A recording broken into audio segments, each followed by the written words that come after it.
why you use that language and compare mass incarceration to Jim Crow. Well, I use the language of caste because I think it's important for us to change the way we think and talk about the system of mass incarceration. This is not a system that functions anymore primarily as a system of crime control or prevention. Instead, it functions as a system of social and racial control. And if we fail to recognize that and truly grasp that, I fear that we will continue to just tinker with this system rather than dismantle the system of mass incarceration in its entirety. Dr. King, Martin Luther King Jr. once said that there is nothing more tragic than to sleep through a revolution. And by that, he was referring to the great moral revolution that was underway in our country. The incredible organizing efforts, the civil rights movement, a fight for the dignity and value of all people, a fight to end a caste system known as Jim Crow.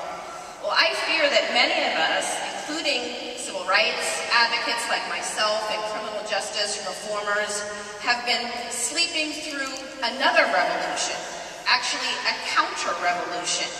It is a revolution that has blown back much of the progress that Dr. King gave his life for.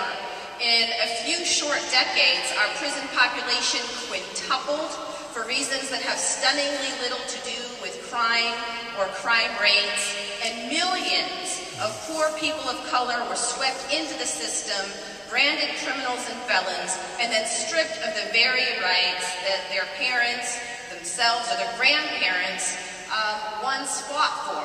Rights like the right to vote, the right to serve on juries, the right to be free from legal discrimination in employment, housing, access to education, and public benefits. So many of the old forms of discrimination that we supposedly left behind are suddenly legal again. That's why I say we haven't ended racial caste in America, we've merely redesigned it.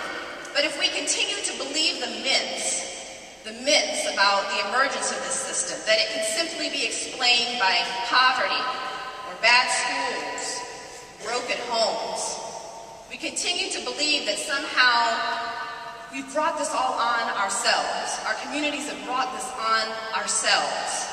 And if we continue to do nothing more than tinker with this system, I fear we'll be at this for a very, very long time.